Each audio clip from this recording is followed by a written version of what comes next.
On today's episode of the Masterminding Show, I am so excited to bring you an entrepreneur, a fitness industry pioneer, and an incredible political advocate, Mr. Jim Worthington.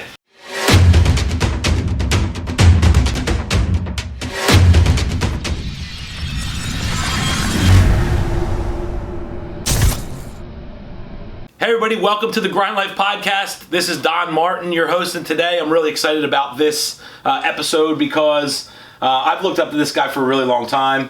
I grew up in Lower Bucks County my whole life, and the club that we're sitting in right now has pretty much over my life been the place that when I grew up always wanted to be a member. And then when I moved to up into Newtown, I was like, the first thing I wanted to do after I settled my house is I got to get a membership to the NAC, you know. But the gentleman on my right is the owner of the Newtown Athletic Club, but he is an entrepreneur. So let's give you a little background of this guy, and it's some guy that I've looked up to for a long time. He's the owner, the principal, I would say, of the Newtown Athletic Club owner, right? Yeah. He's also an entrepreneur as well. You do more than just run the NAC. He was appointed to the President's Council for Sports, Fitness, and Nutrition in the likes of people like Herschel Walker, Bill Belichick, Dr. Oz, Mariano Rivera is on that. And he's also the chairman? The chairman of IHRSA, which is the International Health and Racquet Sports Association. Essentially, and he can tell you what that organization does primarily. But the most important thing for me is he's just a guy that I've looked up to, and he's had a really cool journey to the point that you're at now. So I appreciate you being on the show, man. I appreciate the nice, kind words. Yeah, man. It's been fun to watch. It's been truly fun. And I've been a member here now for, I think, 8 years. Wow. And less than a quarter of the years we've been open. Well, the funny thing about it was when we moved up to New Hope, I was looking at some others, it's just a little bit closer, but to me it's like, I'll drive. Yeah. I'll take the extra 15, 20-minute ride because it's that great of a place. So I really appreciate that, first of all, what you guys put together. You have a great group of people here, and it's been fun, too, to participate in some of the nonprofit work and the philanthropic work that you guys do. That's been great. So anyway, give everybody some background again, Jim. So your background, kind of, where were you born and raised? Let's start there. I grew up in a small town called Prospectville, Pennsylvania, which is like a little hamlet of Horsham. Okay. So imagine Newtown Borough is surrounded by Newtown Township. Prospectville is surrounded by Horsham. Grew up in a little farmette. My dad and my mom lived on this 6-acre little farmette. My dad didn't farm it. He worked in New York City most of his career, and he would commute from Horsham to the city each day, 3 hours each way, back in the 50s and 60s. Wow. My mom was just a homemaker, really smart, wonderful woman, 8th grade education, but I say the smartest woman I've ever met, and basically just a middle class background. Went to a public school called Happer Horsham. Yep. Played a little football, and was captain of that, and played a little baseball, and just basically had fun more or less in high school. Didn't really apply myself, but I played sports and enjoyed it. Went to Westchester, played a couple years of football. After I figured out that I wasn't going to the NFL, I started concentrating on school. Graduated there with a degree in health and PE, but a minor in physiology. Graduated, there was no real good prospects of jobs at that time. Right. I graduated in 1978. I'm 62 years old now, so I graduated from high school in 74, college in 78. At that time, the prospects for a teaching job weren't good, and I didn't want to be a teacher anyway because I just felt like teachers were kind of slotted. You'd work 2 years, you'd get this. You work 5 years, you get this. No matter how good you were, it didn't matter. I did have a little bit of interest in coaching, but that wasn't enough to make me go into the teaching profession. So my goal was to get out and go back to school to be a physical therapist to learn that, because I had a real passion for working with kids, particularly special needs kids. I developed a passion for that when I was in college, because that part of the requirements that I had was to work with some special needs kids to get my degree. So I did. Anyway, make a long story short, knowing that I wasn't going to be a teacher, I had to figure out what I would do. So I was going to go back to school, and lo and behold, my senior year, that spring semester, I was commuting back and forth from Horsham to Westchester, working at a racquetball club, Babylon Racquetball Club. And by the end of that semester, they had a manager there. It was a brand new club, and I guess she wasn't doing too good of a job. Interesting, yeah. And the owner asked me if I would want to take it over. It was my hometown. I said, sure, I'll do it for a couple years, but I'm going to go back to school. And what happened was that was the start of my career in the racquetball industry. Remember, I've been around so long that there was really no fitness industry. There was some, it was specific kind of specialized clubs more than anything at that point. Well, right? it was like there was a club called 24 Hour Fitness that, or not 24 Hour, Nautilus that 24 Hour Nautilus that had, but more or less when you found places to work out, they were like garages or something like that, like low end type environments. Jack LaLanne had some clubs, some stuff like that. Right. But it's really either racquetball clubs, tennis clubs, or these low-end places like a Gold's Gym maybe in Venice Beach. Got it. So when I got started in '78, I ran an 11-court racquetball club. And then what happened was about 3 years later, 2 years later, the people at Newtown here that had a club came by the Babylon Racquet Club for an event that we used to have these team matches, and they came on a Sunday, and I guess they were impressed how I managed the team match, and I guess they had gone through a handful of 6 different managers in a couple years, and all failing from a Wharton School grad to some pro athlete. Anyway, make a long story short, they asked me if I wanted the job, and I said no. I was still working in Babylon, wanted to stay there because I was going to go back to school. So they asked me to consult. So I consulted with them for a little while. Found out their Wharton School guy wasn't going to cut it. So I went back to the owners, which were 4 Wall Street guys. I said, look, I can work with this guy till the cows come home. He's never going to get it. Right. He's a really smart guy, but he didn't know how to run a business. And they said, well, do you want to come on board? And I said, well, I hemmed and hawed because I wanted to go back to school for this master's degree. I said, look, I'll give you 2 more years. I'll give you guys 2 more years, but then I'm out. Right. Well, during that 2 years, I came in, took the 11 course they had, the same amount as Babylon, and started converting them into fitness because that was the beginning of the phase where fitness and Group X, which they called aerobic dancing, was starting to become popular. And I got here in '81, and lo and behold, an organization called International Racquet Sports had just formed in 1981, which later became IHRSA, which I'm the chair of. Got it. I went to my first convention in Vegas in 1982, their second year. Maybe 200 people attended.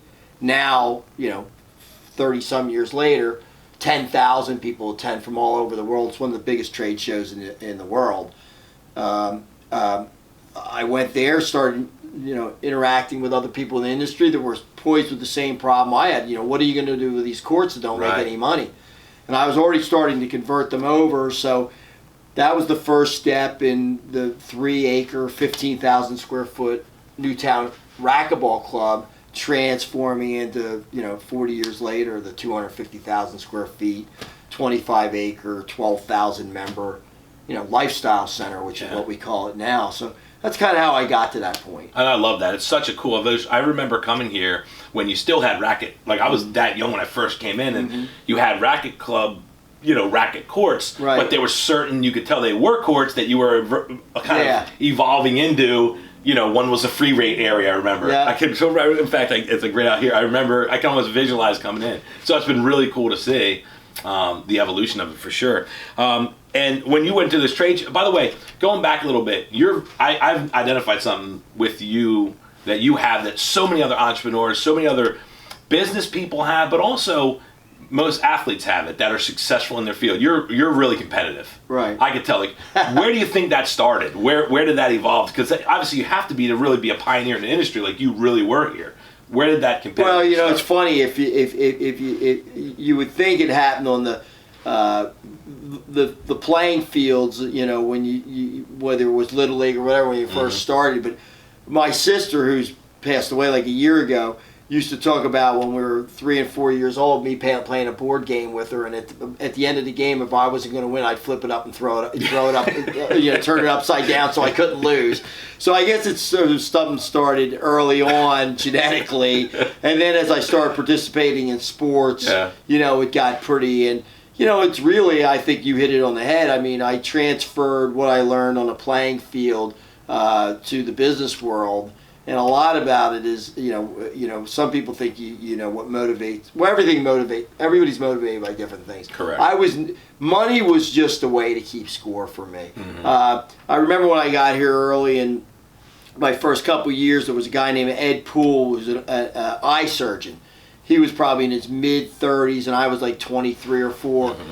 And I used to bug the hell out of him because I used to go to him, Ed, tell me what you make. I want to know what you make a year. Hey, what the heck are you doing? They asking me why. Look, Ed, I don't really want to know what you make, but I'm trying to find out what a successful guy, because he was a successful guy. What is it that you make? Because I want to aspire to be like you. I understand. And so I always set my goal, and that's the way it was. So when I came here, this club was maybe doing $300,000 or $400,000 a year in revenue, and so every year I try to set goals to bring in more, and now it does a little less than $20 million a year. Yeah. So it's always been a way, and the way I compete is whether it's bringing in revenue here or raising money for ALS or getting a bill passed like the Right to Try or the PHIT. Yeah. It's always about doing the best you can and making it competition. So you're right on that. Yeah, you and I are so similar in that regard, because it was like so cool when we were at in Nashville for this ALS thing. And this was like,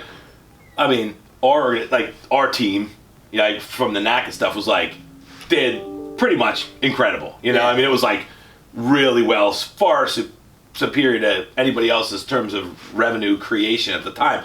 But you're up there, and right when you're going up there, I heard him say, 300 and whatever thousand. And I said to Lisa, before you started, I said, man, we get to 400. And you go up there like, I'm not happy yet. We didn't get to 400. I was like, dude, that's so funny. I started cracking up. Yeah. I'm the same way, and you have to have those goals. And like you said, it's not about, it gets to a point where when you're successful, it's not about the money anymore, but money is the scoreboard. Yep, for sure. So that's really, really cool. So now you're here, right? And you've had some really cool things that have happened. Obviously, tell us about this President's Council of Sports Fitness Nutrition. How did that happen? Because you've gotten into the activist side of things, and I really, really respect that. I've been drawn to it, and then I always put the brakes on. You probably had the same thing happen in the past where you're like, you want to, but then you have so much going on in your life. But then in the last couple of years, you really got involved in things. When it comes down to, for example, you're a big activist on the Right to Try bill, right. And we have some close friends of yours and the clubs that are a big piece of that, but also the PHIT bill and things like that. Kind of, what has brought that world into your life at this point? Well, I mean, it's a great question, and it gets a little bit. Everything's kind of entangled with one another. So basically, where it all began was. And it started really with the ALS. Now we've ALS, but we've always been our charitable giving here, which is headed by Linda Mitchell. We've been doing for 30 years. One of the best, by the way, in the industry, bar none. Linda Mitchell's incredible. Yeah, greatest people. In fact, she won in our industry the highest award you can win as a female is. Specifically for a female, it's called the Julie Main Award, and this started like 6 years ago, and she was the second recipient. So she's highly regarded in the fitness industry, not just as a female, but as a person, man or woman in general. Mm-hmm. She's tremendous. But we've always done a lot of advocacy and a lot of fundraising, and literally millions of dollars a year of goods and services and money raised through this facility has been done every year forever. So it was about 7 or 8 years ago that she came to me on an industry event, which is called Augie's Quest, that our industry engages in every year in March at our international convention, where a gentleman by the name of Augie Nieto, who founded the company Lyfe Fitness, which was, is an icon in the industry. There are treadmills and all that stuff. Well, circle back to 25, 30 years ago when there really again, the industry was just growing. It went from like tennis and racquetball to aerobic dance to weightlifting and stuff like that, and then all of a sudden there was the introduction of cardio into health clubs. Well, it was the Life Cycle bike and Augie Nieto, because he was a partner in the company. It was his vision for Life Fitness. So that brought a whole nother collection of people into our industry that had never, used the clubs before. So then the next thing, treadmills, the bikes, all that stuff. If you go down to the fitness center right now, you'll probably find more people on cardio than you find lifting weights. Without a doubt. So he, unbelievably, big guy, 6'5", 250, 26 marathons, the whole 9 yards, Renaissance man. Icon in the industry, gets ALS like 14 years ago, and he goes from a guy that's this huge guy to today he's completely immobile, maybe 120 pounds, but he decided when he got it, and you talk about, again, a competitor. Yeah. He decided, hey, I'm going to change my life mission to find the cure for ALS, and he formed this foundation and not-for-profit called Augie's Quest. He started raising money, opened up his own lab in Boston called ALS TDI, and before you know it, he's raising money to find the cure. So 5 years into it, Linda brings it to my attention and says, "Look, there's Augie Nieto, this we should get involved." I said, "Well, you go start going to the big gala they have every year and see what it's all about." And she did. And then a woman in the industry called me by the name of Pat Louse, who has the Athletic Club, which is actually one of the few clubs that are bigger than ours in America. And said, "Jim, and she was always took an interest in me, and we shared ideas. And she actually, they did some things that were a little bit ahead of the curve on us, and she was willing to share it with us. So when she asked me to get involved in this, because she came up with this gala concept called Clubs for the Cure, I agreed. I said, "Pat, whatever you need me to do." So we really got into it heavily. And then about 4 years later, Matt Bellina walks through the door. Isn't that crazy? And he walks through the door, and just as a guy looking to join, him and his wife and 2 kids. And as he's joining, he says, I'm new to the area. Is there anything about, to my salespeople, that organizations that do anything for ALS? And just by chance, the salesperson there said, and knew that we did a lot for ALS. Says, "Yeah, you got to talk to Linda Mitchell." Well, the next thing you know, he talks to Linda Mitchell. She talks to me. I meet Matt. He's a great guy. Caitlin, his wife, phenomenal. And make a long story short, we make him the face of our local mission, called Matt's Mission. So then we start going from raising 50 to 75,000 before Matt, to $2, $3, $500,000 a year. Yeah. And so during that time, we become good friends, and we, talk, and we find out, I say to him right up front, I said, "Matt, by the time we find the cure for this thing, 3 to 5 years is all you got. Yeah. What is there anything else we can do?" And he says, "Well, yeah, there's a bill called the Right to Try." And I said, "Well, what's that?" He said, "Well, right to try experimental drugs." He says, "It's been out there for 15 years. They can't get it through. It would give me an opportunity." I said, well, can't you just go somewhere and get it?" He goes, "Yeah, you could go to another country, because I don't want to do that, because if I leave and I get 6 months to live and I'm gone for 3, then I miss half my kids' Agreed. time." Yeah. So he decides he doesn't want to do that. So I said, "Well, so we should do this." He goes, "Yeah, I'm willing to do it." I said, "Well, let's do it." Yeah. I didn't even know what that meant. Right. Like, hey, we're just going to get a bill passed, right? We had no idea that. And you had nothing politically idea. At that point. Nothing. Nothing. Yeah. Nothing. So we start working towards that. So in the meantime, ironically, there's going to be a presidential election. So now you circle back. It's 2016. Yeah. And it's that or actually, I guess it was 2015, because the campaign was 2000. He became president in 2016, January. Right. So it's 2015 in January, and I'm working out downstairs, and this guy I know is a lobbyist in Pennsylvania. I say to him, "Hey, I know you're involved in the political stuff. How am I able to go to the convention Right. in August? Because you got to be a a delegate. Right. I said, well, I want to be a delegate. And he goes, that's awesome, dude. Yeah. I didn't know that. Yeah. I didn't know this part of the story. So he goes, yeah, okay, yeah, you can be a delegate. Yeah. So I said, all right, I'm in, count me in. I Yeah. mean, my dad and I used to watch the conventions on TV. We loved it. Sure. You know, he just died. I can honor him with this. He comes back a couple weeks later and he says, you're good. You got to get 350 signatures. I says, what are you talking about? He goes, you got to get 350 signatures to be a delegate. I said, Right. well, I'm not doing that. You need to do that for me. Mm-hmm. He goes, all right, I'll take care of it. So in the same office we're sitting now, I'm looking out the window about 2 weeks later, and my assistant Nancy comes into me and says, hey, I want to let you know we're getting a lot of complaints out at the front entrance. There's people out there, Republicans, harassing people to sign some petition. Right. Well, she goes, do you know anything about it? And I go, no, I don't know anything about it. I said, tell them to get the hell out of here. They didn't ask me. Right. She goes out and boots them out. 10 minutes later, I get a call from the Republican Party saying, you know, what's the matter? Did you change your mind? I said, change my mind about what? About being a delegate. I said, no, why do you think that? He goes, well, you just threw the people out. Yeah. I said, yeah, they didn't ask me for permission to be here. Well, who were they for? They're there to get signatures for you. I said, oh, Christ. I said, why do I, so then I said, well, why do I need signatures? He goes, well, you need them to be able to run. I said, run? What do you mean run? He says, yeah, you got to run to be a delegate.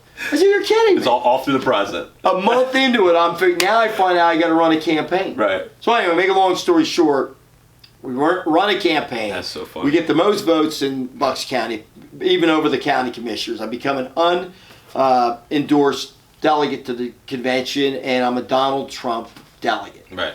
So we do the whole Donald Trump thing. I go and cast my vote. I then decide that my foundation, Have a Heart, we decide that we wanted to try to get whoever the presidential candidate on either side here, so we can talk to them about the right to try. Mm-hmm. So President-elect at that time, Trump comes here. We host a rally for him. We get 20 minutes with him. We tell him that we want to tell him about. He knew nothing about the right to try. The next day, he goes to Gettysburg. He does his 100-day speech, and he talks about all the things he was going to do in his first 100 days. Lo and behold, he says he wants to get the right to try pass. So the first time he heard about it was here.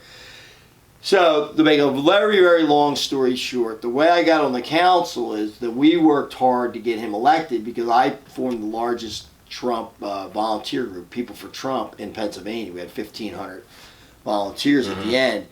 And we were the only congressional district outside of suburban Pennsylvania to win the congressional 8th. Wow. And we won by 10,000 votes when we were supposed to lose by 20. And he won Pennsylvania by 40. Mm-hmm. So some people think, and believe it or not, Kellyanne Conway, who I saw on the South Lawn of the White House about a year later for another event after the president was elected, actually told me that, would won for us, this county, he wouldn't have won Pennsylvania. Right.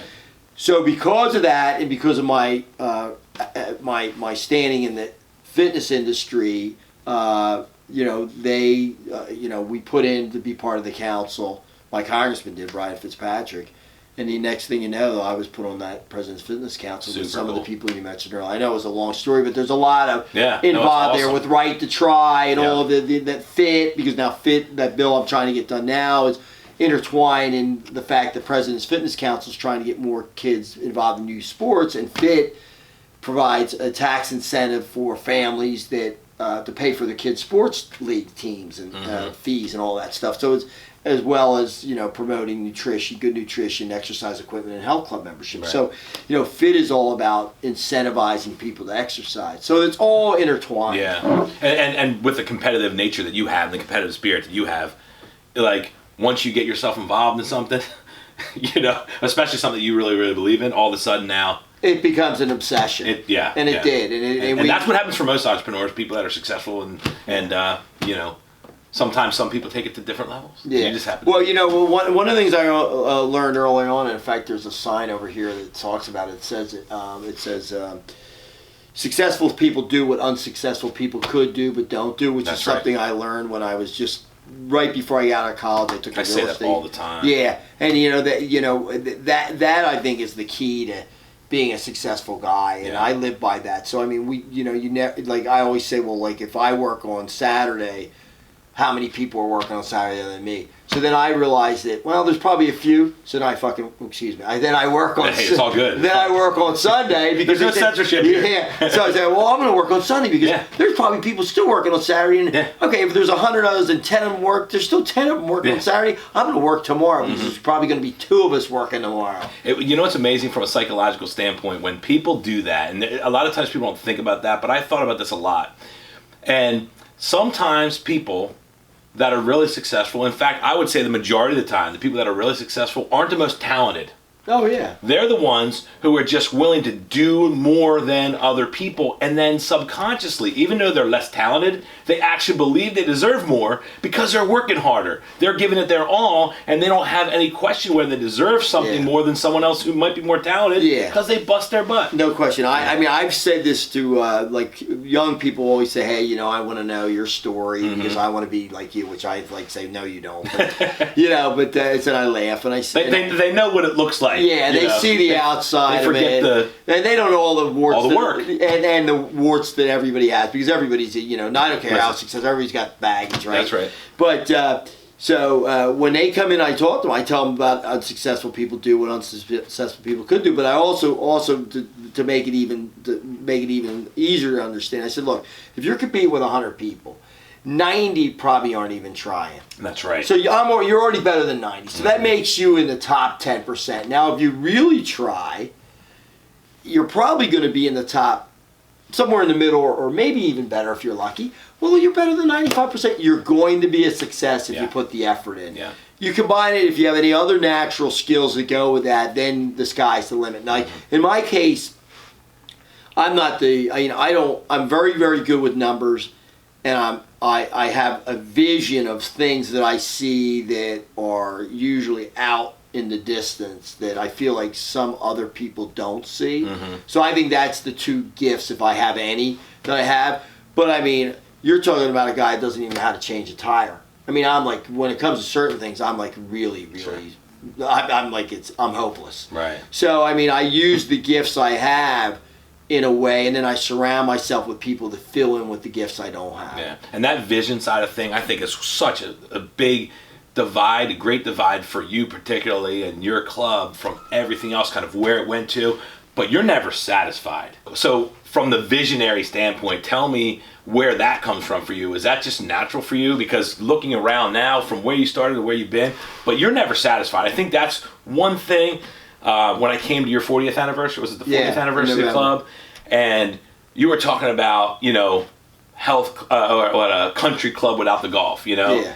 Like that in and of itself is something I never heard before for a facility, but then also you constantly, I mean, you have more construction going on now, and you have 2 or 3 years or whatever out that you want to keep going. Yeah. That's a big deal. Where's that coming from for you? Well, you know, it's funny, and I point to these walls, but there's an article over there that they did an interview with me in 1981 when there was 22 racquetball clubs in the Montgomery, Bucks County area. There was no concept even, there was nothing in the fitness. That was fitness, right? It was racquetball, tennis, or these small little gyms I mentioned earlier. So when they interviewed me in 1981, a guy named Wayne Fish, who still works at the Courier Times, it was a Courier Times article, he said, what do you see down the road? Because this industry's starting to evolve. I said, I saw a country club without a golf course. Now, I didn't know exactly what that meant, but I explained to him it was going to be a bigger campus, it was going to be more things, and I actually read a book, and well, first I saw him speak at an IHRSA convention in the mid-'80s, and then I read his book, Ken Dykewald, and I'm not some vivacious reader, I'm not, but something like that, which is a self-help improvement thing and stuff, and I used to listen to the tapes and all that stuff. I was into it. I particularly like to hear public speaking podcasts, stuff that you're doing like that, and learn from people that. So he wrote a book called The Age Wave, and it talked about if you follow the demographics of the baby boomers, which was the biggest age constituency at the time, and provide them services they needed, you would be able to maintain and grow a business. Well, I just said, well, I'm going to apply that to the fitness industry. Sure. So I started looking at things that people, let's say, and at the time I was probably 26 or 7. I'm a baby boomer. So what would I want at 30 and maybe not so much me because I was 32 when I got married, but a lot of my friends we had married in their early 20s. What do they want? Right. What do they need? And I put in the kids program, then the child care, and then the pool, and then the basketball court, and then eventually the salon and the spa. And I just kept giving them things, and now what I'm doing, I follow that group, which they're in their 50s and 60s, and some of them in their 70s now. Now I'm following the millennial group, so I'm turning around and saying, well, what do they need? And they want boutique experiences. They want to pay for things. A lot of younger folks got 2 and 3 gym memberships. Well, I want them to have 1 here. Right. And I'll save them money if they come here, but I need to package it.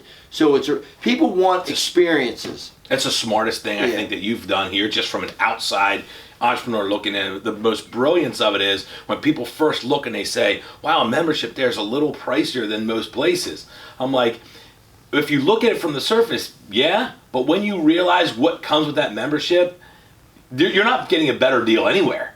Yeah. And it's amazing because, especially when you have kids, because the amount of programming that's here is unbelievable. And that comes with what you're saying, the millennials, their kids. Yeah, and it's funny, I just had this conversation this morning down in the locker room when I was getting ready to come upstairs. The original member here, Terry Sawyer, was here today. He's in Florida. He's here. He's about 70 years old. Sure. He's the first person to join before the doors opened. He joined in 1977 and opened in 1978. Right. And he said to me, Jimmy, do you have more members now? I said, Terry, you know what? We have the same amount of members we had 2 years ago. The difference is we are programming even greater to encapsulate everybody. And the reality is the members that used to come on average 100 times a year are now coming between 110 and 115 times. Wow. And I said, Terry, the importance of that is the members that come more will spend more on ancillary revenue, and 60% of the money that comes in here is dues, but over 40 is ancillary. Yeah. And our expenses at our club are not covered by dues only. So I have to make sure they come, so they'll get a smoothie like the one you got, or get a massage, get their hair cut, whatever personal training, whatever the case, maybe go to the bar and have a drink. So programming is important, and what people are looking for, whether it's a guy like you because you're like me, or people that are now retired, or the millennials, they're looking to put their dollars into things that are great experiences. Right. And what we're doing is we're taking these programs like Pilates, hot yoga, Zumba, spin, and we're designing these spaces that you would think that they're own franchises. When you come into the club, you would think the spinning studio is like Soul Cycle. We'll give it our own name. I forget what we're calling that. But for instance, the hot yoga room is going to be called 102 degrees. When you walk by it from the outside, you're going to think, wow, that looks like he subbed that out to someone else. Right. But in reality, it's our program. And then when you go in, from the outside, it looks unbelievable. It's like going through a high-end mall.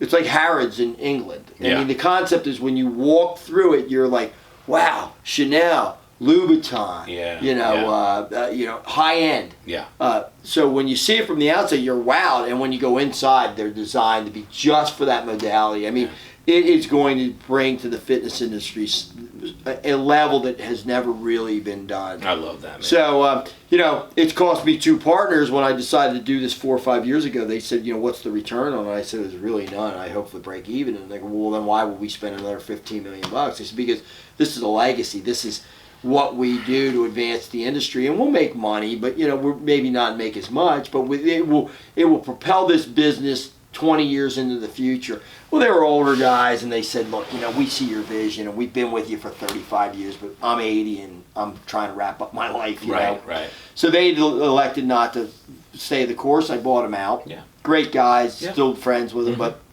it's just me. Yeah. So, you talk about the next wave. I mean, I'm opening up the preschool January 1 in the building next door. I didn't know that. That's cool. Building next door. I got my own preschool, and it's going to be designed just like this. Is when each one of the rooms that the kids are in have their own theme.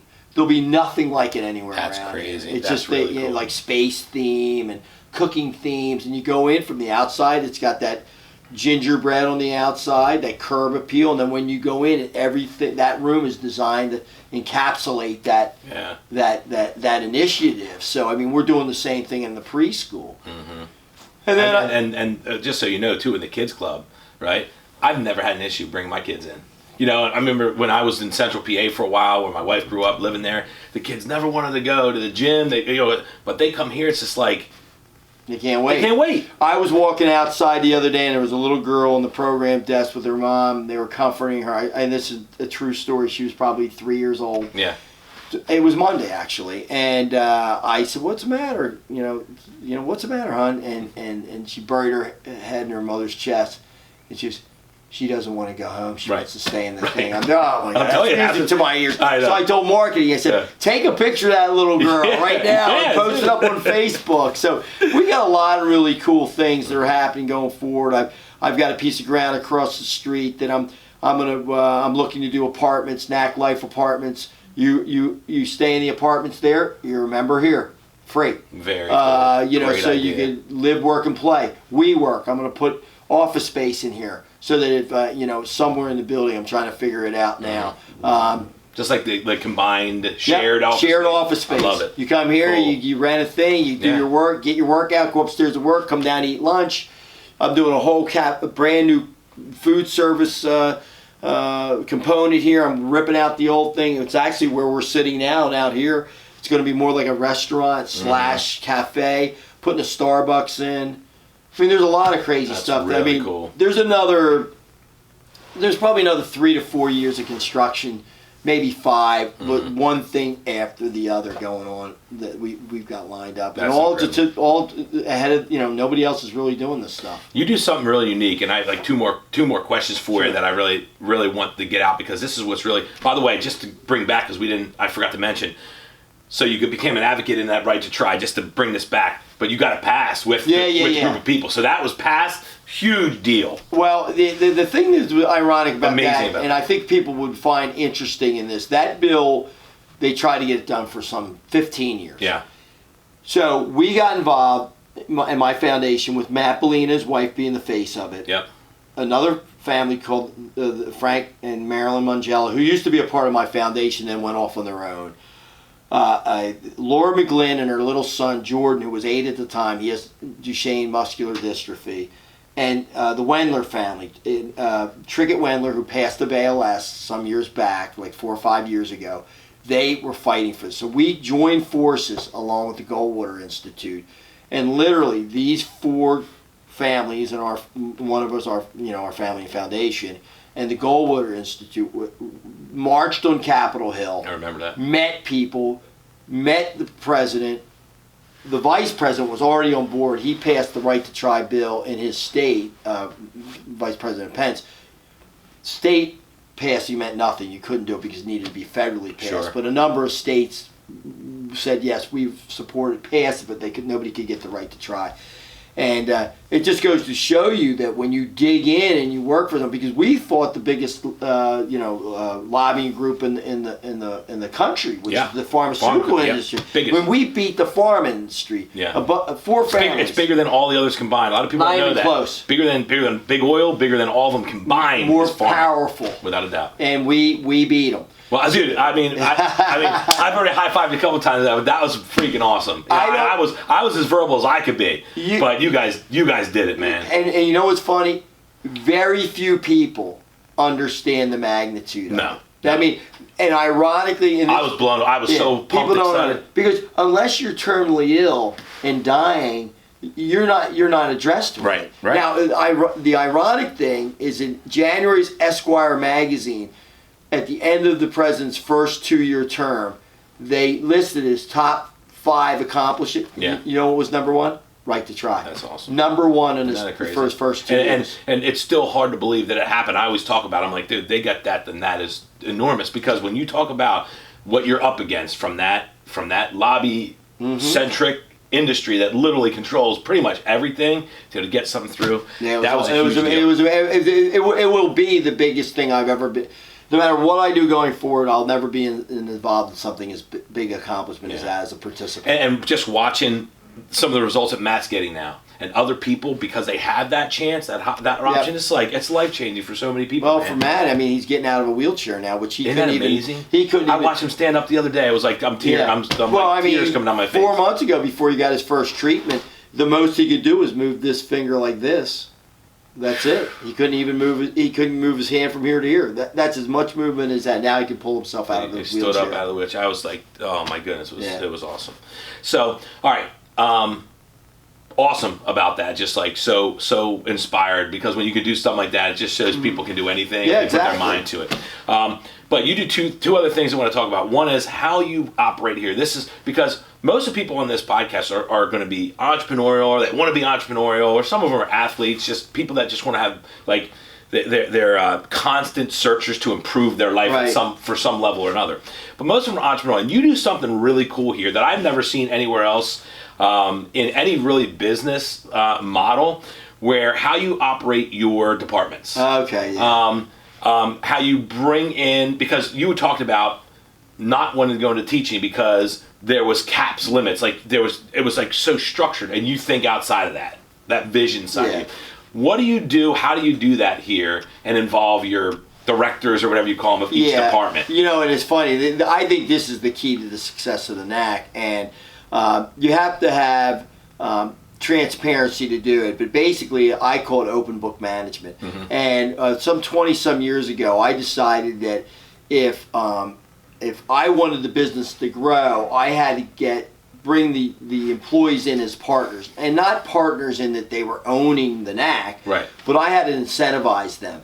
So let's say so there's like 17 or 18 departments here, from child care to spa salon and spa, food and beverage, personal training, kids' birthday party, sports training center, membership sales. I mean, there's all these different, these different little businesses within a business.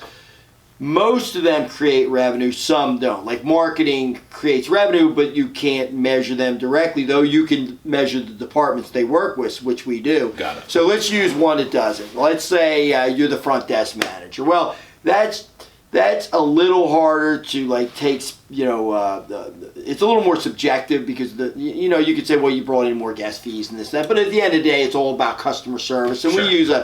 We use an NPS thing, Net Promoter Score, which is called Medallia. It's a survey that rates. So we use that for those areas. But let's say you're the food and bev manager. Let's say you're the outside food and bev manager, because there's two, inside and outside. What we do is we look at that as its own P&L, and then we say to you, we're going to give you a percentage of the net profit at the end. So you get a salary. But your incentive quarterly is that we're going to give you a percentage. Now that percentage could range from 5% in one department to 15 or 20% in another part. Personal training, those folks make half of what they bring in. Mm-hmm. So when we incentivize them, they become my partner. Yeah. So I explained to them, I said, look, at the end of the day, I'm not selling the NAC. So right. You and I own the food and beverage together. Right. If it brings in $10,000 at the end of the quarter, you're going to get 10%. You get 1,000, I get 9,000. Well, you're my partner because you're getting the same thing I'm getting. Yeah, the only money I get is what we make. Yeah. I'm not selling it. Right. The only other way I can benefit as the owner is to sell the business, and I'm not doing that. Right. So, they get their daily revenues, they get their monthly P&L, they get their quarterly. Then we sit down, we go over it. Hey, this is what you made. This is your percentage. This is my percentage. So where the transparency, and you can't be afraid as an owner, right. is, hey, I'm making X. Right. And they get by the way, they not only get their own P&L, they get the club wide P&L. So they can sit down and say at the end of the year, well, the club brings in $19 million and $15 million expenses. Jim makes $4 million. Right. Okay, I'll tell you what. Right. You begrudge me for that? Here's the deal. You take on the $30 million loan. Take me out for $50, $55 million. Right. I'll walk away. Yeah. And you can make money too. Yeah. Just write me a check. Yeah. Well, it never gets to that, but it's really that's the way I explain it. So I'm saying, look, who else would, cut you in to share on the upside? Now there are times that people don't hit their numbers and they actually make less than the year before. Yeah. Well, they can't blame me. I give them everything they need. Well, not only that, you make less too. Yeah, exactly. But they know that a less on, say, Right. $4 million is not a lot less. Yeah. So that's where, and I actually don't mince any words. I said, look, I'll be honest with you. You made me less. You made less. I don't care, because at the end of the day, I'm pulling together all these things.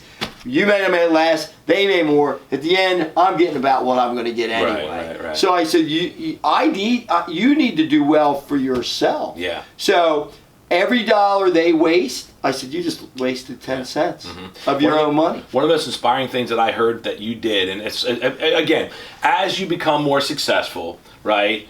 People will never see the struggle, the growing pains, the losses. They're like, oh, you make this much. Well, what about the time where I tried this and it cost me $250,000 like me, or more? You probably have I've had bigger worse than that, yeah. But one of the most inspiring things to me was my cousin, April McCauley is my cousin. Oh, okay. Did you know that? So she worked here for years. And one of the most inspiring things that I got was that you took your time, because she was trying to drum up more business for herself. You run the club. She's one of hundreds of employees, right? And you took the time to sit there with them and say, hey, like, if you want to do better, here's what you need to do. Like, I remember her sitting down and telling me, like, it was so, she appreciated so much that you spent time that really was not going to return you worth the time. But you wanted to help her out, and you told her how to generate the business for herself. That was such a cool thing. And she was, I mean, look, I'll be honest, I get a lot of those requests, and I fulfill all of them. Yeah. It's amazing how many people that you do that with do not implement the stuff you tell. I know. And frankly, and I also tell them, look, some of these ideas are my ideas. Yeah. Some of them I learned from other people. So don't think that I'm not doing the same thing with you that I did with someone else. I've learned. I'm like a sponge. I mean, I in the industry, in the global fitness industry, like, we're known, I'm known, not to be a jerk, but people know me as a guy who's like a sponge to learn. I could sit down and you could own a gym that's the size of this office, and I'll find one gem from you. A nugget to implement it. I'll give you an example. I'm down at Trump. Now, this is not related to the health club. I'm down at Trump Hotel on Wednesday night. I got done lobbying down there for the PHIT bill. We had a great day of lobbying. I go back to the hotel. We're a good client down there. They let me, we had already checked out. They said, but can you let me use the gym? I want to use it real quick. I'm going to then get a shower, go upstairs and eat. Right. Absolutely, Jim, go ahead. So I'm down there, and I'm in their little salon area, spa, and men's locker room.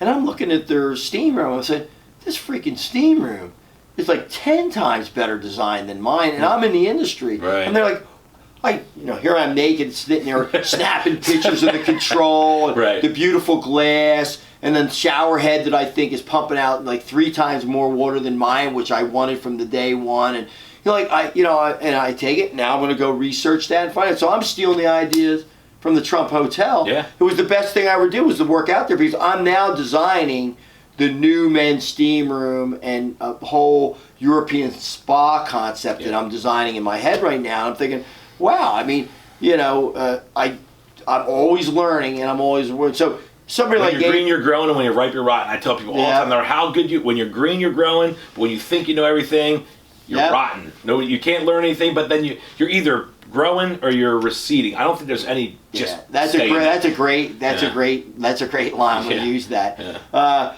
But no, and I will tell you the other reason why you talk about sharing. I was given an opportunity back when I was, first when I was out of college by a guy that was very well-to-do. He didn't need to hire me. He hired me. I worked for him for 3 years. He worked me like a dog, but and I agreed to it. He didn't compensate me nearly as much as he should have. But guess what? I appreciated the fact he gave me a start, and I learned a lot under the guy. Yeah. No, nothing but fond memories. Went 4 rich guys, wealthy guys from Wall Street hired me, turned the reins over, gave me the autonomy to do what I want, got out of my way, gave me the opportunity. Always indebted to them. The 2 partners that recently I bought out, we would never be this if 20 years ago, 25 years ago, they didn't put their balance sheet on the line. So I need to pay it forward. Yeah. So any chance I get to give back, either philanthropically or advocacy, or even just, Brandon Lee, you might have met him on the run. Him and his blonde girlfriend. Yeah. You know, he was a janitor to work for me. No kidding. He was 18 years old, didn't go to college, was a janitor. He was 19, and I used to own a janitorial company. It's another company I own. My first company I actually started and sold when I was in the health club business. In fact, people still say, yeah, he started as a janitor. It's funny. I wasn't a janitor, but I had a company. Sorry, it sounds better. Yeah, it sounds good. I said to him, finally one day, I said to him, dude, you know, I was in this business. You can make a lot of money. He said, really? I said, yeah. I mean, so that set him up. Within a year, by the time he was 20, his first year he made, I think it was $75,000. This year at 22, he's going to be doing excess of $100,000. I got him his first couple clients because I was his client because I own some office buildings in here. Right. But frankly, he did it on his own after that. He listened, and he's killing it. But That's I feel awesome. good because I was able to help him just like those folks helped me. Now, they helped me give me a job because the industry was so virgin. They couldn't say you need to do X, Y, Z. Right. But it's kind of like figure it out as you go. Figure it out. Yeah. You know, I'm going to give you a chance to figure it out. But they gave me that chance, and I'm always indebted to them. And it's been awesome to see. So, and by the way, being on this podcast, so thanks again, man, for that. I mean, it's cool when there's a lot of people. Hopefully somebody will watch it. A lot of people watch it. A lot of people listen for sure. All over the country. A lot of people in the UK. A lot of people in Europe. A lot of people all across North America. Last question. The podcast title is Grynd Lyfe, but it's spelled with a Y, so GRYNDLYFE. And the reason is because I wholeheartedly believe, no matter who you are, where you're from, what you're doing, what your life work is, you have to have a why or a purpose behind that. Obviously, you've had a few going up to this. What is your why now? What keeps you going? Because you're here all the time, bro. I see you, unless you're somewhere else doing some advocacy work or something. So what is your why now that keeps you going? Because I don't see you slowing down anytime soon. No, I mean, I think that you get one shot at life, and you know, you can either leave a little, like, fingernail print, or you can leave a whole hand. You might be able to leave a foot. You know, I'm trying to leave the biggest legacy I can, not so that people go back 20 years from now and say, yeah, he was this, that, or everything else. I think it's so that a legacy so that I could feel like I left the world a better place. So, I mean, if I'm laying on my deathbed and I look back, I say, you know what? I really did contribute. Same reason why I've got, the big American flag outside and the one on the field house. I'm not trying to say, hey, I'm this big patriotic guy. I'm trying to say, hey, you should think about why I have this, or you should think about why we're blessed to be Americans. You should be blessed to be in the world's greatest country. I don't care if whether you're a Democrat, Republican, Independent. Let's step back for a minute and realize that we're blessed to be in the greatest country in the world. So maybe that will be part of the legacy. But at the end of the day, I also have a commitment that, I built this thing. I want it to be the best. I'll be out there Saturday, Sunday, Monday. I'll be picking up towels, and sometimes on these holidays I'm out washing the dishes in the bag. I'm sure we'll be here sometime this weekend. Yeah, you'll see me running around like a nut. When there's a responsibility, when you take someone's money, you have to provide them with what you said you were, and you've got to take that seriously, because at the end of the day, if you don't, then you're a fraud. Yep.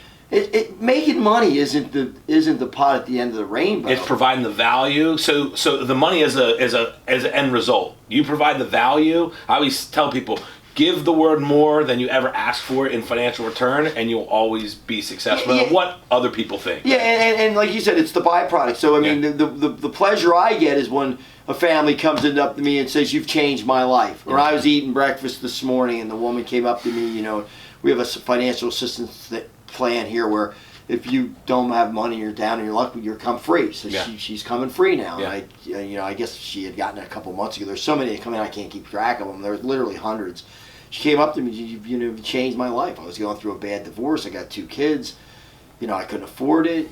Thank God I didn't know where to turn. I was, kind of losing it emotionally, and you've changed my life. I was sitting there with David Clumsy, so that's great. I mean, there are the things that make it worthwhile, because at the end of the day, you're not hitching up the hearse Yeah. to a trailer with all your money in That's the right. back. That's exactly They're just right. digging you in the hole, and the only thing that's left is the good things that people might say about it. Now, they might say, Or the life that, or the impact that you made for them, that they could continue that legacy Yeah. for their own family, and it came from you to some level or another. You know, and I do that, and, you know, we're talking about the NAC, but a lot of what I do is outside of the Sure. outside the NAC. I'm in a lot of number of businesses, like one that I'm involved in, and I love this woman.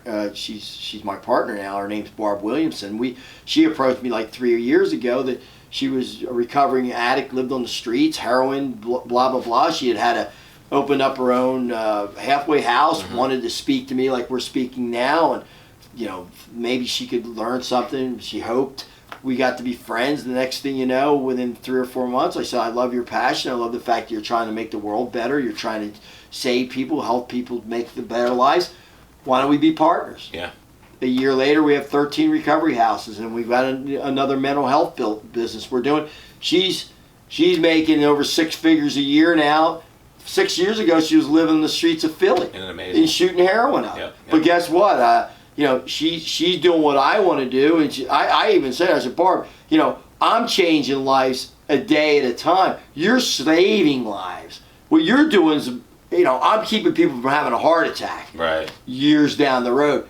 You're preventing somebody from going and shooting up and dying today. Right now. So, like, it's really, so it's all about making the world better. And I know that sounds, and by the way, don't get me wrong, when I was in my 20s and 30s, I was chasing the buck hard. I wanted money. There's nothing wrong with that. Yeah, there That's why I was. tell you, there's nothing wrong with hustling to make a good living for yourself. That's a land of opportunity. It's just a matter of doing it with the I guess the right intent, right? Yeah. Doing it because you're helping other people, because you want to provide, make the world a better place. You Yeah, say. and the goal then was to make money, because it wasn't making money. But I never looked at it as, if you take $1, you better give $1.50 back. Agreed. And that's what the NAC does. And I think a lot of people fall short on that. They do things that are like, Yeah. this is a quick way to make money, or this is the way we could do it. And I could just sit on the beach and do this. I mean, maybe there's businesses that do that. But at the end of the day, you better care about it, because hey, even if it works, you got to live with yourself and say, you know what? Did I just make money, or did I really make the world better? Right. Making the world Or did I have to take from someone else to reduce their quality of life to improve my own? Yeah. You know. Yeah, and you guys definitely don't do that, man. You guys. I mean, it's a great place here, Oh, thank you. and I appreciate all the things you do. Last thing, real quick, because I know this is important. That kind of just came up. We were talking about earlier. So, Jim, last question, and that is about, you know, as you become more successful. Everybody that has success in their life, no one's going to know the struggles. They're not going to know the challenges, the ups and the downs of that. But then all of a sudden you win, and you win at an elite level, you know, like you've done so far. Simultaneously, as you do that, no matter how pure-hearted that people are when that happens, they're going to have other people that think differently. They're going to think it's a you're going to have haters. How do you deal with that? What's the way you handle that for yourself? Well, I mean, ironically, I've had that since I was a little kid. I'm from the time I was 12 years old, because I was a decent athlete, you know, but I was also a pain in the ass. So people would, you know, say things, well, you know, he's a good athlete, but there was always a lot of buts. And by the way, looking back, I understand why. But, you know, people always assume that, you know, it was just by chance or good fortune, or in my case, there's a lot of Worthingtons that live up this way that were our business people, so people assume that I'm somebody that came with, a leg up. Right. Which, by the way, if I did, would be wonderful, but I didn't. I mean, I wouldn't turn down a leg up. Right. You know, you just keep fighting through it. And I mean, and I just held up the magazine. Philly Mag just did a whole article. It was just a smear job. It was a hatchet job. And the reason why and I know why. It's their prerogative. It's a liberal magazine. Yep. They hate anything to do with Donald Trump. And Yep. they even the title of the article mentioned Donald Trump in it.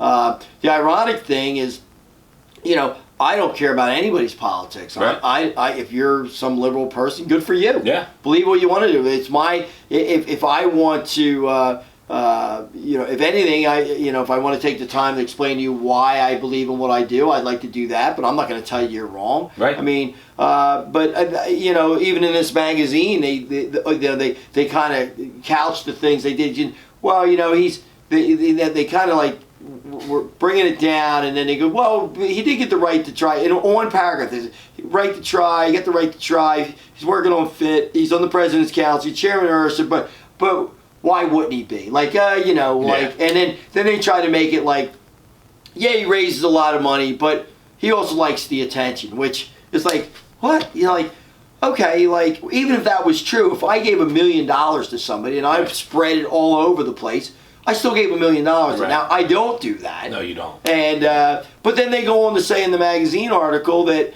they find out through other people and friends and employees that, you know, I give personal loans for people to, you know, down payments on their homes, or they buy their cars, or they pay their kids, you know, tuition to things, and, you know, all that other stuff. So, you know, what you do is you know what you do? You get pissed, you vent for about 10 minutes, right?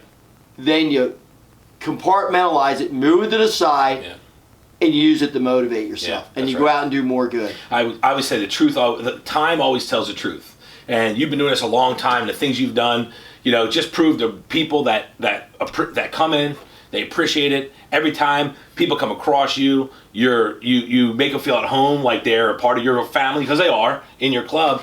But the most important thing is, time always tells the truth, and only you know why you're doing things, and that's why. And I think that's for most people. You're gonna have haters; they're never gonna understand it. As long as you know you're doing things for the right reasons, nobody else. I said that yesterday. I mean, nobody knows. At the end of the day, you'll know the score. Yeah. You personally know. Nobody will have to tell you the score. That's right. You'll know what you did and didn't do, and you feel fulfilled in your own mind.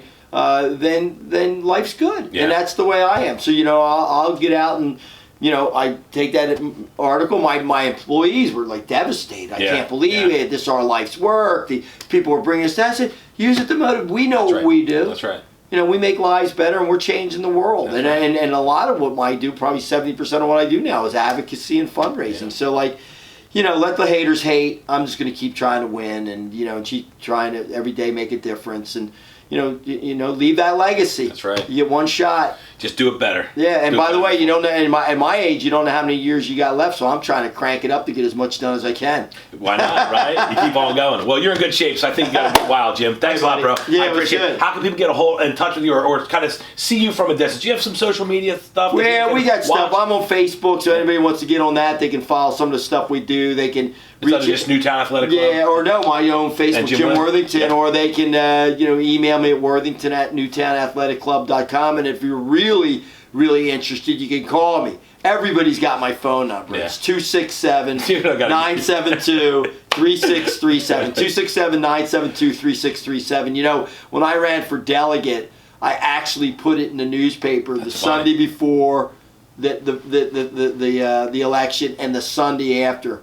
I said, first, if you got any questions for what I'm running on, call me. Right. And after I won, I said, now that I won, if you got any questions, that's a big difference maker right there. I mean, you just proved it. You're out there to help. You know? So, yeah, Jim, thanks for your time, bro. All right, bud. I got it, man. My pleasure. You got it. Jim Worthington, everybody. Thank you.